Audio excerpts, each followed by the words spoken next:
A little bit of beef there, a Mongolian beef between the Chinese and the Taiwanese. Let's get started with today's video. So again, my name is Spivey J, and if you're new here, I've been making videos about transformation, mindset mastery, and getting more fulfillment out of life. So in today's video, I was looking through my idea museum again, and I was like, what do I want to talk about? Because it's cold. I don't want to be out here for too long. At the same time, once I get into it, we're gonna do it. So today's video is about how I learned or didn't learn Mandarin Chinese while living in China. All right, so in 2014, I moved to Shenzhen, China, working for the Shenzhen Education Bureau. And my school that I taught at, I was Lao Shi Spivey, was Shenzhen Waigoyu Shuixiao in what was I in? Yantian, which was in Shenzhen in the Guangdong province. And I had a gravy schedule my first year teaching.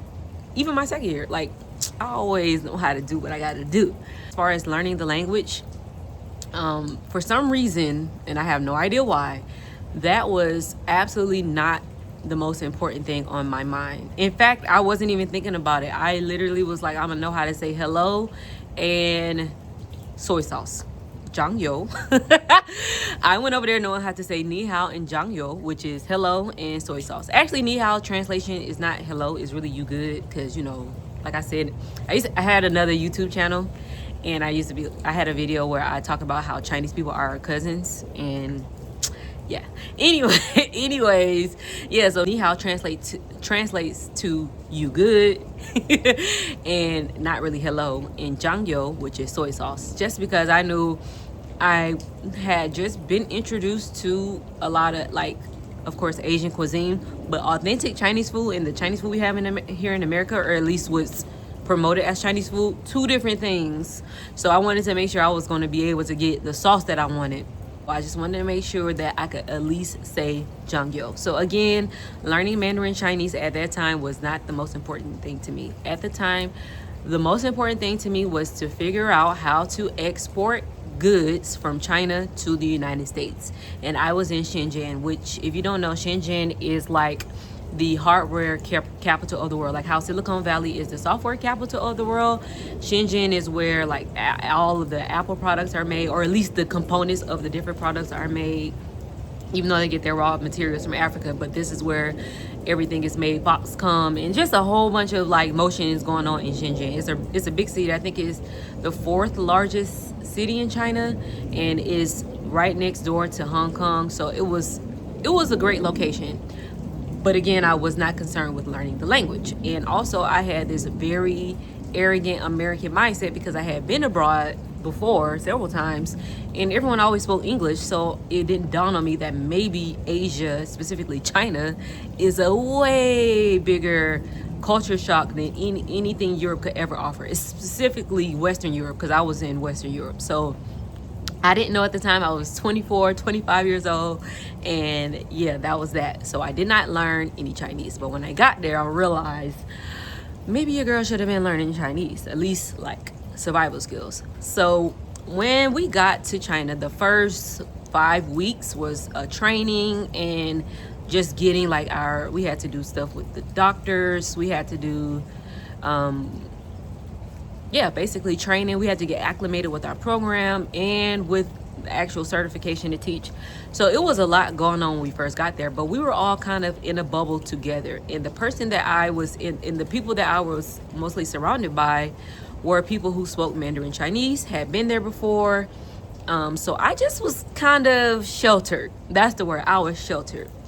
And I remember trying my best to enunciate some of the words. And I was on FaceTime with a family member with my roommate at the time. I didn't have roommates. We only had roommates during our training. But nonetheless, my roommate, it was like her 4th time visiting China, and she had been studying Chinese for like 8 years. We like 1 year apart. So she's like goated, black girl excellence. But at the same time, I was trying to enunciate. They were singing happy birthday to me, because my birthday is also the day before hers. I could not say those words. The only language I've ever learned was Spanish. And Spanish is very, you know, you using your tongue. And when I say Mandarin Chinese is probably the most opposite language to Spanish, it literally uses different muscles. And when I started learning, it wasn't like I went to a language school to learn. I was there to teach English. So I didn't learn in the beginning that there were 4 tones, and the same tone could be for different, the same tones could be for different, like, I don't want to say words, but sets of words. I don't know how to say this. And it can mean different things. So in Mandarin Chinese, if you didn't know, there's 4 main tones. So E, E, E, E. No, E, E, E, E. And just for example, one of those words mean the number 1. And the other 3 could mean something completely different. So it's a very in-depth language. It's very, very, it requires, how can I say this? It's an in-depth language, but it's also, it's very particular. I think that's the correct word. It's very particular because you can mess up on the tone and be saying something else. It's a very particular, and it requires, I feel like when you're learning a new language, it requires a lot of brain power, especially if it's 2 opposite languages. It's not like, for example, Spanish, you will say hello in Spanish is hola. Not that all Spanish words are the same or similar as English, but at least they're both, come from Latin in some type of way, have some similarities. Mandarin Chinese is not that. And on top of that, I was in Guangdong province, and they have kind of an accent from like the traditional, think about like southern United States versus, so, and a lot of people in Guangdong speak Cantonese. Like I said, we were a border apart from Hong Kong, which you literally just walk through like the border.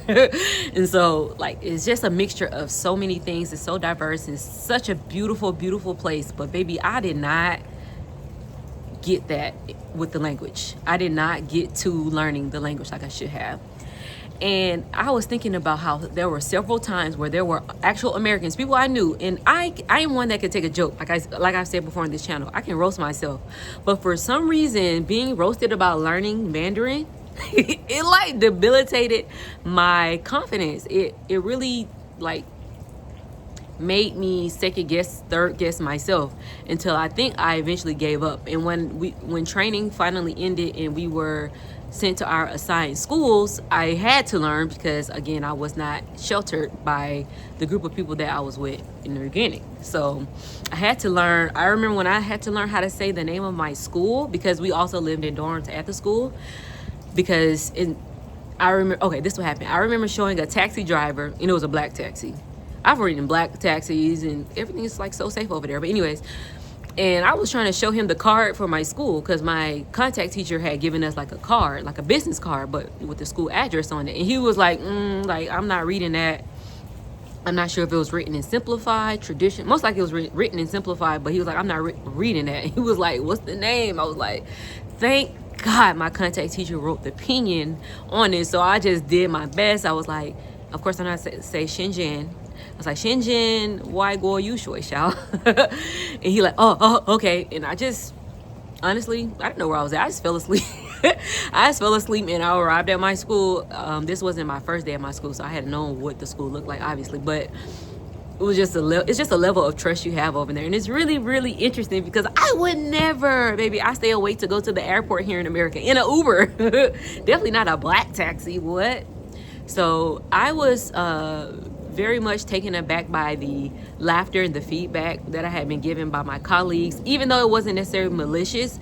But my confidence and my unwillingness to be okay with sounding like an infant learning a new language, because that's what it is, really stopped me from learning as much Mandarin as I should have in those 4 years that I was there. And I know people like, oh, you did the best you could. No, I didn't. I could have tried harder, but I got really comfortable. I knew what I needed to know. I knew how to survive. I knew how to get there. I knew how to go to the doctor's office. Obviously, I knew how to have a baby. Not really, but I knew how to survive and get the things that I needed to get. But to actually be living there and have the, I want to say once in a lifetime opportunity, because baby, everything is open to me. But to have that at the time, once in a lifetime opportunity to be in the actual country of the place where the language originates, like, what are you thinking? And I really wasn't. And so I have gotten down on myself, because now my children I homeschool our kids, and they are required to learn another language, and they've chosen Mandarin Chinese, partly because they was born there. Well, my daughter was, my son was discovered there, made in China. But no, And so it's very important to us. Also, I think it's pretty dope to see like a whole black family walking around speaking Mandarin Chinese, because we don't want you to know what we're saying. And then if we want to, we can switch it to Spanish. I think that's super dope. And that's exactly what we're going to do. So I say all that to say, and let me look at my notes to make sure I'm not forgetting anything. But yeah, I was basically embarrassed to look like a baby learning something new. That stopped me, and I've decided years later to, and it's really because of my kids, to be honest, and our homeschool. And also, I definitely want to go back to do I want to live there? I don't talk about that, where I want to live, but I'm definitely going to go back to the country. Like I like really enjoy myself in China. But anyways, it has inspired me to now start on my own curriculum, relearning Chinese, and I want to take it a step further and even pass the HSK exam, which is like the language proficiency exam in China. So in Taiwan, they speak Mandarin Chinese, but when I've spoken to some Taiwanese people here, they're looking at me like, what is HSK? It is a very like, I don't know, it's very interesting. A little bit of beef there, a Mongolian beef between the Chinese and the Taiwanese. I don't know. I wanted to dive deeper, but I wasn't very close with this person, so I just let it be. But in Taiwan, they learn traditional, like the characters are traditional, and in Mandarin, the characters are simplified. So I'm going to stick with Chinese because I don't know, I'm stick with simplified Chinese, Mandarin Chinese, and that's just what I've decided to do. And a few things about Chinese. So you need to know the tones. You need to know what pinyin is. And essentially pinyin is every character has alphabetized letters. That's how you can learn how to pronounce it.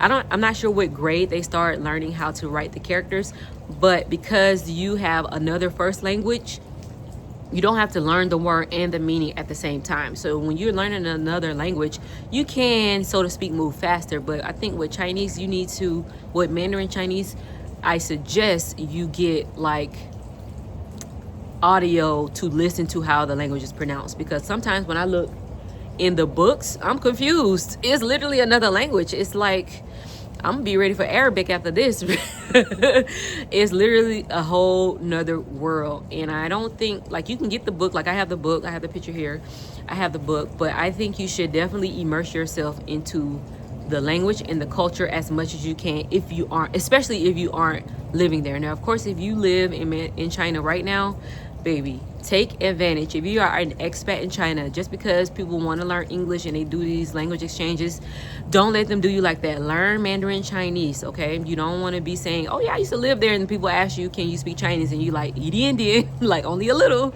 No, baby, learn it. I encourage you to learn it, especially if you're on ground. And if you're not on ground, these are some things that I'm going to be doing that I highly suggest anyone do for any language, but I'm of course talking about Mandarin Chinese. Okay, so like I said, the book can be confusing, but you still should get them. So start off with some beginner level books, okay? Get a workbook, and if that workbook provides audio, like a lot of, like the book I have, for example, you can scan a QR code and it takes you to some audio files.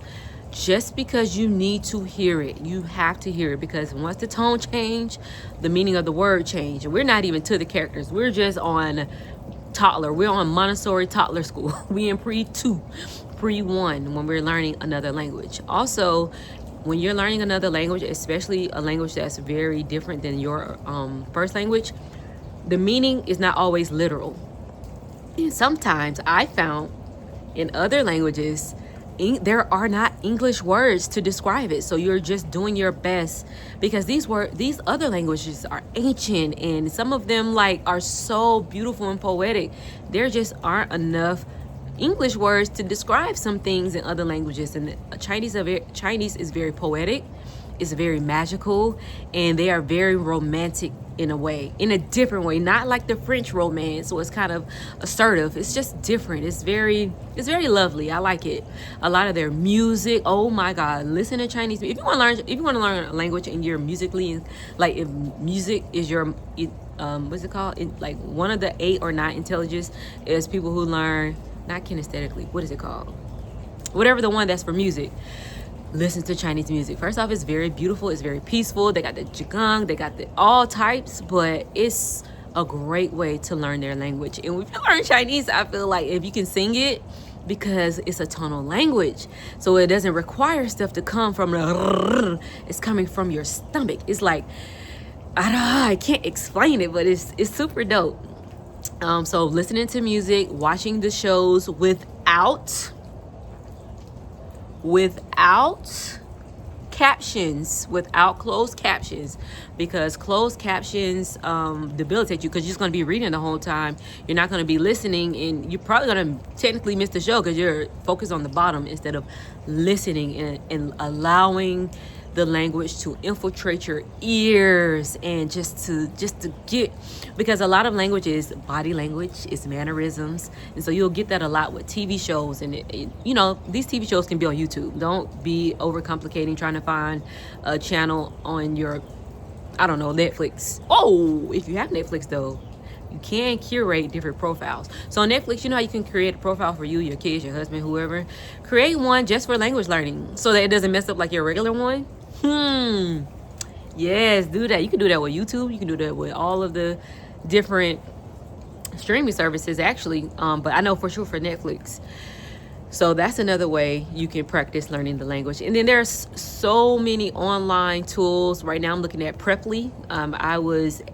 I found out about Preply through my own Chat GPT, like AI search. And I like it because the person that you're going to be tutored by, you can choose, like I specifically want a native woman, and I was able to choose I think you can even choose what province they're from. I'm not too sure if it goes that deep, but I first no offense to the people in Beijing, but Beijing, like it's a lot of R, and it's a lot different from what I used to hear, and I don't want to make it too difficult. I want to be comfortable. That's not good. I should challenge myself, huh? Well, that's just what I chose, and I found a few lovely tutors, and I'm going to be beginning that. And also, I still have access to Weixin, which is in English, WeChat, which is like their Instagram, Facebook, all of the social media, pay your bill, apps, everything all in one. So maybe I can like hit up some people that, not maybe, I can talk to some people that I used to work with, some friends, like I know so many people that I still have access to. And so anyways, there are so many things that's available to us right now when you're trying to learn another language, but definitely books, music, TV shows with no closed captions, utilizing online services that give you one-on-one tutoring, and also tapping into your network. If someone you know speaks that language, get on the exchange, and don't be cheap. Don't just think someone owes you that because you know them.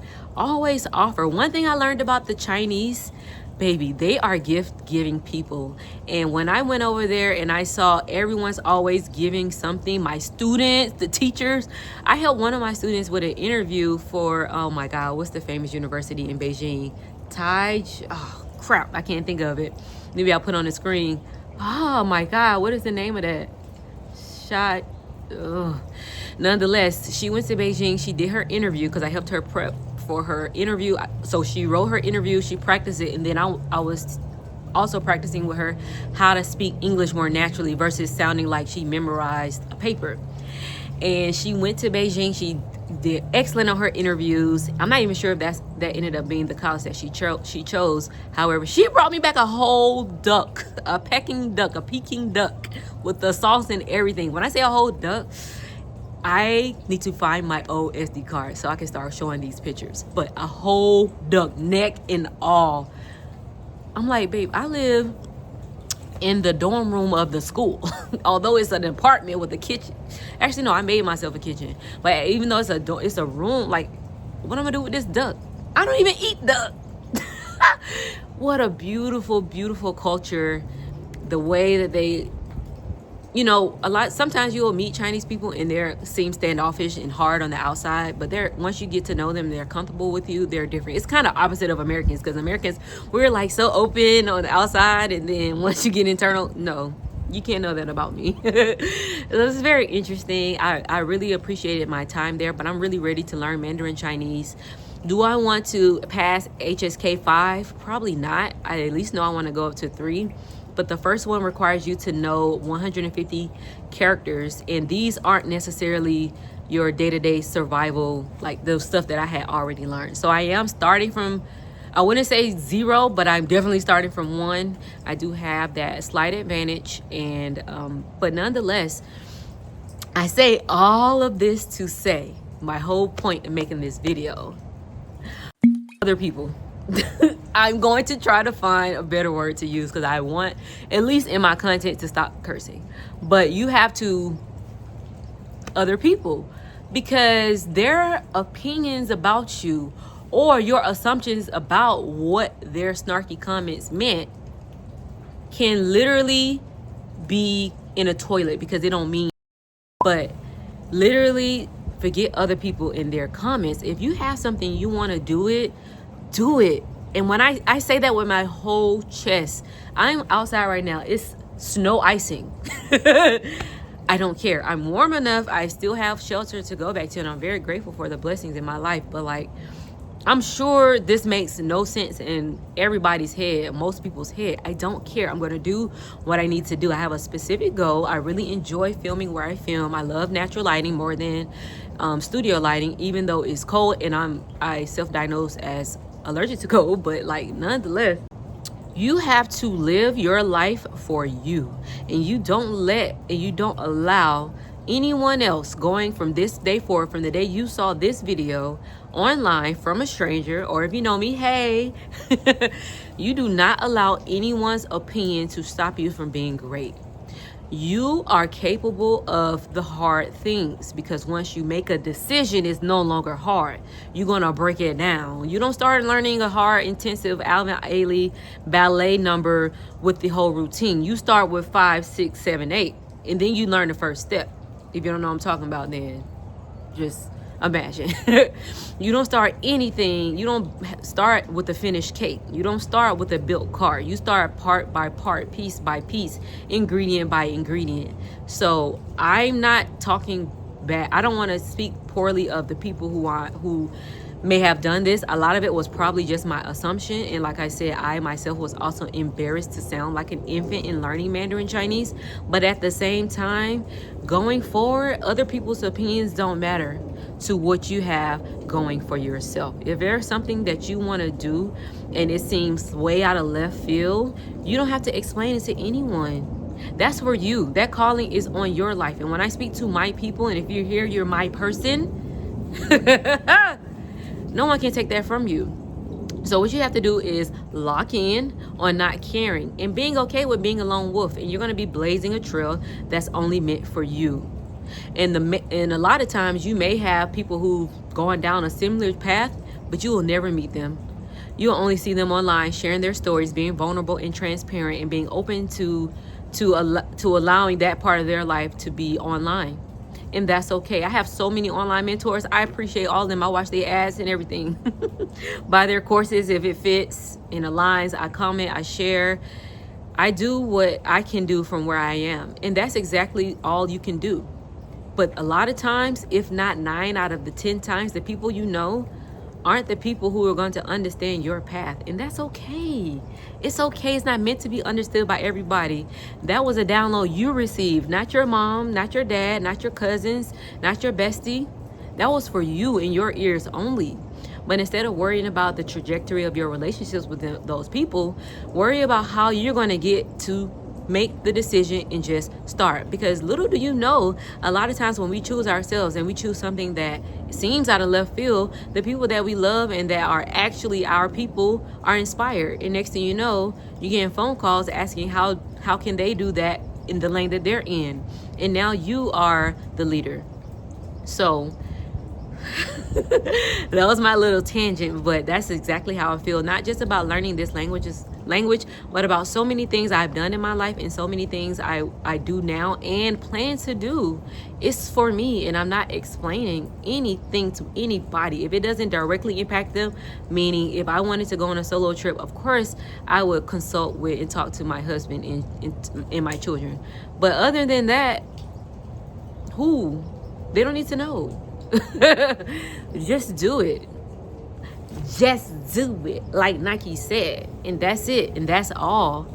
So if you're ready to live rich on purpose, I'm talking about mentally, physically, spiritually, financially, this is the channel for you. My name is the Spivey J. I would appreciate it if you subscribe. If you think this message will resonate with someone else, please do share. I thank you so much for being here. And if you like reading and going a little bit deeper, I send out a newsletter every Saturday. I'll see you down below. All of the links are in the description. I hope you have a wonderful day. Peace out. Peace in. Boom. You're beautiful. I hope you know.